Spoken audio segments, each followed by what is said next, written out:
On today's show, okay, I don't even know where to begin to describe my guest. So I will use her own words that she uses to describe herself. She's a quote, an executive, marketer, entrepreneur, strategist, storyteller, innovator, women's advocate, and thought leader. She is also a change maker, a cultural and lifestyle expert, and a winning filmmaker. I'm exhausted just reading all of that, Karen. So, what it means is that Karen is a force of nature. I met her when we were both speaking on a panel in Goldsboro in 2023. I was so impressed by your energy, by your passion, and specifically your passion for lifting women up. And that's something that I'm also very passionate about. So, thank you for being here today. And I'm really excited to talk to you. And you're talking to us today from Washington, D.C., right? I am. I'm in my office here in Washington, D.C. Okay, great. So your bio kind of makes me a little dizzy because it makes me think like, what have I been doing for the past 30 years? Karen's really been very, very busy. So let's go back and kind of set the stage for how you got into all of the things that you're doing now. Where did you grow up? Where did you go to school? Just talk about your background a little. So I can't talk about my background without talking about my grandparents. So both sets of my grandparents are from Oklahoma, and they were born and raised into towns that were all Black or all Native American. So imagine growing up in an environment where everyone you saw and every business owner was either a Native American or an African American. So they both grew up in that environment. And my grandfather was really fortunate to go in the military through a program that Roosevelt put in place for African Americans to join our military before the nation desegregated. And so he ended up in Philadelphia, which is where I grew up. I'm born and raised in Philadelphia. And their values from their life and their impact on our family is what allowed me to be the person I am today. So, education, hard work, entrepreneurship, um, taking chances, taking risk, and the belief that we lived in a country that allowed you to be able to do anything. And so that and also adding what they had to face at the turn of the 19th century, the challenges they had to face and the fact that they were able to overcome them gave us the tools that there was nothing that our modern world could throw at us that we couldn't overcome. So, growing up in Philadelphia with those values is why I do the things that I do today. Yeah, I mean, I've heard a lot of women talk about, that belief in yourself really does stem from family. I grew up in the 70s outside of Philadelphia as well. And I remember my parents saying, you can be anything. I mean, you can be a Mhm. doctor, you can be a lawyer, you can be president of the United States. And I never believed that I couldn't be any of those things. And I think that's a huge, huge part of, who we are and how we become who we are. So, this podcast really focuses on women and transition and transforming their lives. And your career path really speaks to that. You've had so many chapters. It hasn't been linear. Not at all. It's kind of taken a lot of twists and turns. Talk about where you started and kind of where you are now in your career. So I started right out of undergrad working for JP Morgan in private client, which was a huge culture shock for me. I grew up middle class, so not fully understanding wealth, not understanding people with tremendous wealth, and being placed in an environment where I had to talk to clients who had hundreds of millions of dollars was a huge shift for me. But I learned so much working there, and I learned to understand that we're all people, and I learned to understand the value of money. So my career started in banking, helped me to gain the skills and the habits necessary to be able to work anywhere. So if you can work in an environment where your clients are around the globe, where you have to call protocol to speak to certain countries. I mean, when I started working 30 years ago, I couldn't speak to the Middle East without a man on the phone to our clients in the Middle East back then. right? Times have That's changed, so fascinating. That's fascinating. that's not Yeah. that's not protocol today, but it allowed me to learn how to communicate with all levels. So from CEOs to people who were, working day to day or working night shift at these companies around the globe, I was able to talk to them. And that skill set helps me today. It says I see people as people, no matter their title, no matter how many zeros are behind their name, and no matter what they do. And you got into, I mean, you started your own marketing and branding company. Talk about, what that looked like, and what you do for that company, and was that kind of risky? I mean, it's scary to start your business, right? It's scary to leave a paycheck and health benefits and all of those things that we have when we work for a company and go out on your own. It's extremely scary. At the time, I was working at America Online, and if you remember the merger between AOL and Time Warner, it was a really difficult merger that obviously went away, and they decided to part ways a decade later. But at that time, I thought, okay, well, let me go start my own business. The guy I was dating at that time encouraged me to do it. My boss encouraged me to do it. So I walked away and started my own business. And I honestly didn't know what I was doing. I made a ton of mistakes the first couple of years, but what I was really good at was networking. And so I went to every event I could possibly go to, partly because at events you could eat. So Yeah. it was a great way to save Free. money. Yeah. You could eat for free. So it was a great way to save money. And I even had a strategy of how to go to an event if I couldn't afford to go. In my first 2 years, I made next to no money. I think my first year I made about 40,000, and my second year I made 60. So my money was so tight. And so one of the ways that I would get to go to great events is I would show up 30 minutes before the event ended, because no one's going to charge you for the last 30 minutes of the event. And I could still eat, and I could still network, and I could still, work the room when the event ended. And that was my path of networking. And through that process, I met people who became my clients later. And I was able to scale my business from zero to $1 million in about 7 years. That is brilliant. I think that is a Thank you. tip that a lot of people could take away, especially young people. One of the things that really comes across clearly and came across clearly when you and I were on that panel together last year was how you are really committed to helping women grow professionally, personally. And you just have a passion for that. You also have a passion for anyone who has been marginalized. You have a passion for equity. Talk a little bit about that. Why are these issues so important to you? And what can we all do, I guess, as women to help lift each other up and help other women reach their potential?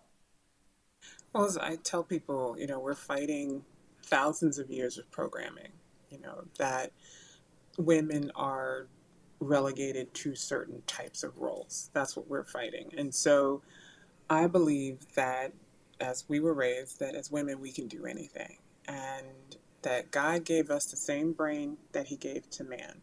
And so, therefore, we have the capability to do anything. Now, women ask me if you can have it all, and the answer is you can have it all, but usually not at the same time. But you can still be president of the United States, or be a congresswoman, or own a small business, or run a multinational corporation, or be a singer, or be a dancer. You can do all of those things. And I believe that it is easier when you can see an example of yourself, or you can see someone who looks like you, shares your experience, comes from the same background, the same demographics, the same family dynamic, the same culture. So when you can start to see other women achieve, you can believe in yourself, because not everyone grew up with parents who told them what they could be. A lot of people grew up with, this is the box that you're allowed to be in, and therefore you can only stay in that box. And so it's hard for us to begin to believe that we can do anything. Yeah, And we need examples of other women doing it. I agree. I mean, my mother was born in 1940 in North Carolina. She went to Duke. She was a Russian major. And when she graduated, she was basically asked at every job how fast she could type. Mhm. And she, did a few things that weren't very satisfying and eventually went to law school because she realized that she wasn't going to be, unfortunately, at that time, taken seriously without an advanced degree. And, Mm. that's not everybody's experience in terms of, a parent. She came from a working class family. She had a scholarship.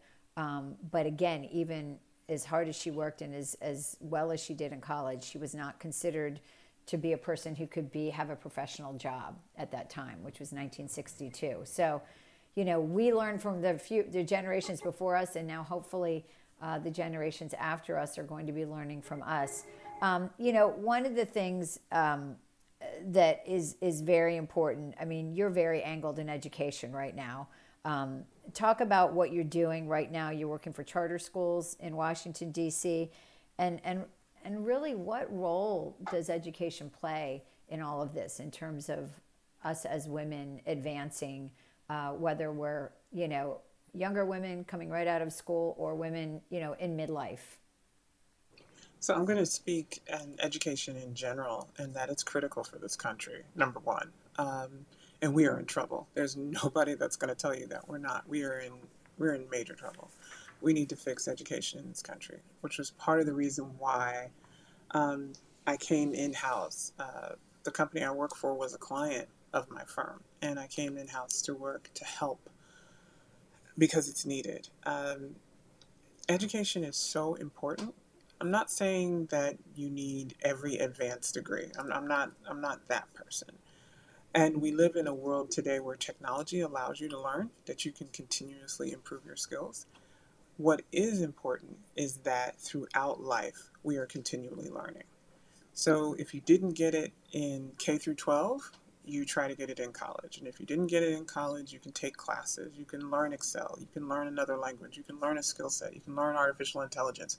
You can learn how to use the Google Suite. You can learn Microsoft. You can learn all of these things online, and in many cases for free or almost free in one of the courses that are available. So what I tell women of all ages is to invest in yourself, learn and study. And as a marketer, what we what I see is what's marketed to women is makeup, beauty, fashion, being cute, being on Instagram, being on TikTok. But what's not marketed to us is learning a skill, learning artificial intelligence, learning how to technology, learning how math, learning science, learning how to do something. That's not what's marketed to us. And so we need to tell each other constantly, work on improving yourself. Yeah, I would agree with that. I mean, the skills that I have just learned in the past 2 months when it comes to technology and audio editing and video editing and things that I never would have thought that I could do, it stretched me. It stretched me a lot, but it's definitely empowering when you're able to do things for yourself. Um, you know, and I ask this of And every. it saves you Oh money. yeah, that too. That too.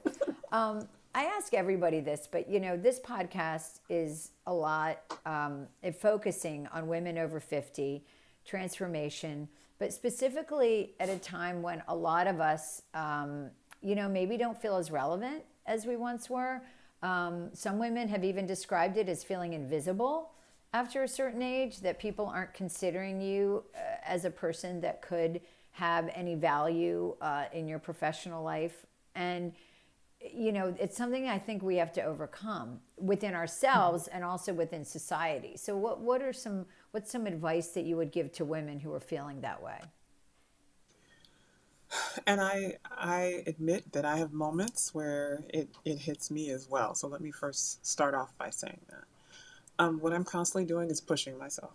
Um, I have a motto that I live by, and that is if I'm not uncomfortable, I'm not growing. Mm-hmm. So, therefore, how do I push myself to push past any fears that I may have?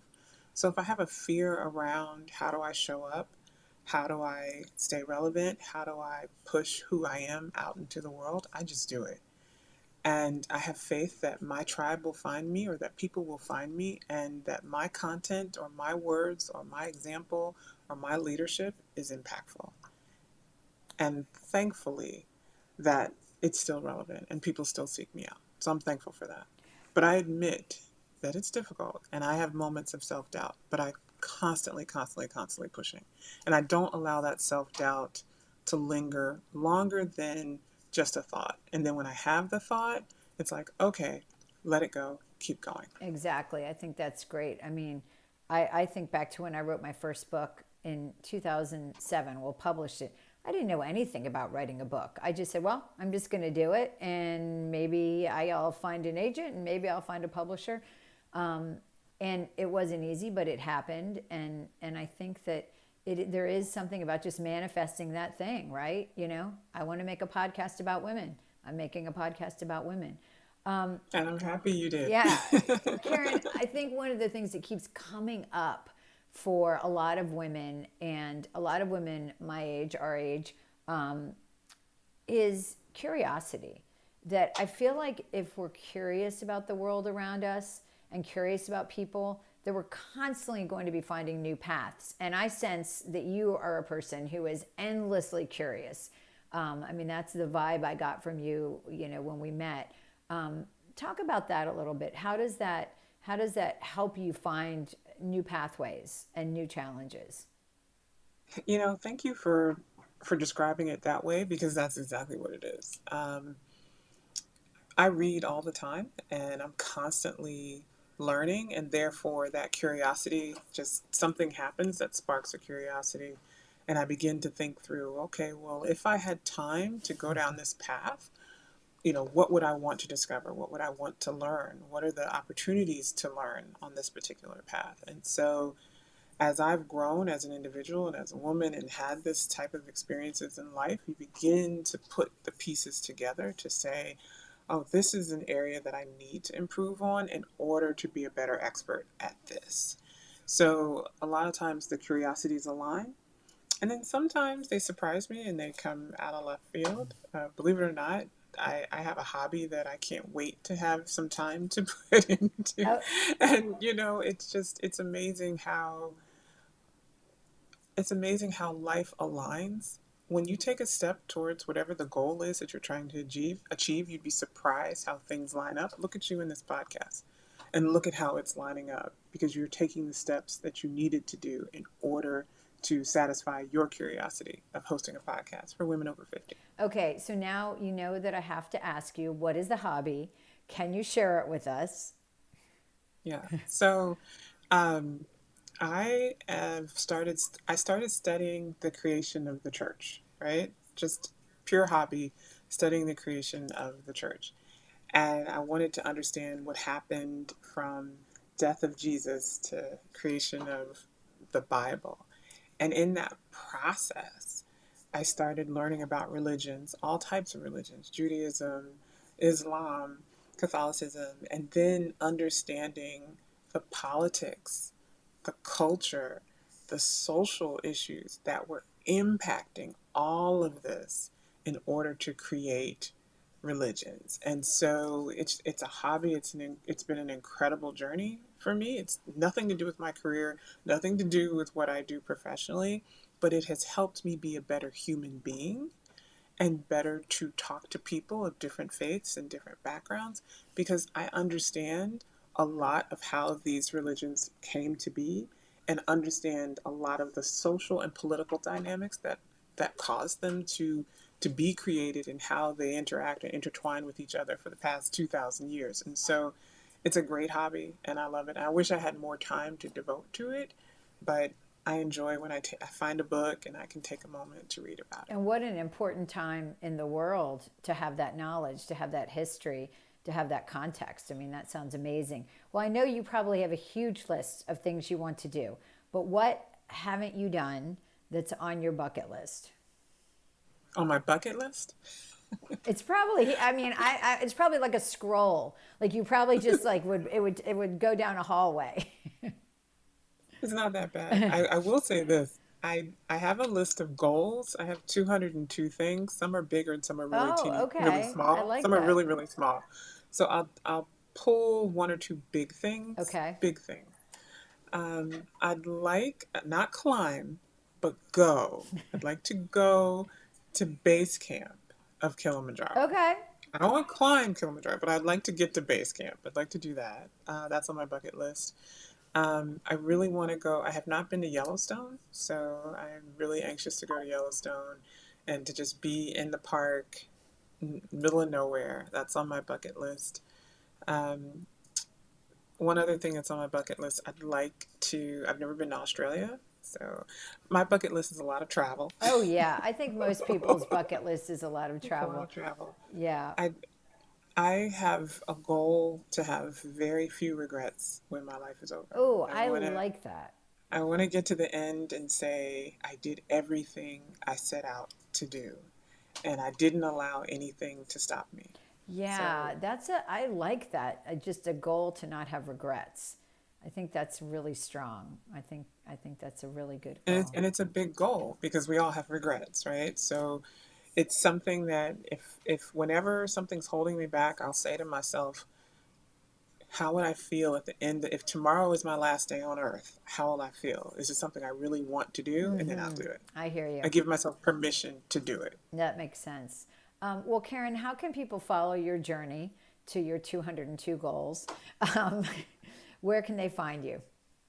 So they can find me on social media. I'm the easiest person to find because I don't give out business cards because I tell everyone I'm on social media. If you reach out to me, I respond right away. On LinkedIn, Instagram, Facebook, Twitter. So it's easy to reach me. I'm about to teach a master class, so I'm really excited about that. It's called Evolve. I'm going to launch it in the next couple of weeks. So looking forward to that. A small cohort of women, and the whole title of the masterclass is Evolve from Good to Great. So it's just my strategies, my practices that I have used to help myself go from good to great. And I know that it will help others. Karen, thank you so much for sharing your wisdom and your time with us today. And it's just been delightful. And I really appreciate all of your advice. And I know that our listeners will too. And I look forward to hearing how that 202 list goes. Well, invite me I back will. in a year and we can talk about what I accomplished and what I learned for some of those accomplishments. That sounds great. Thank you so much, Karen. Thanks.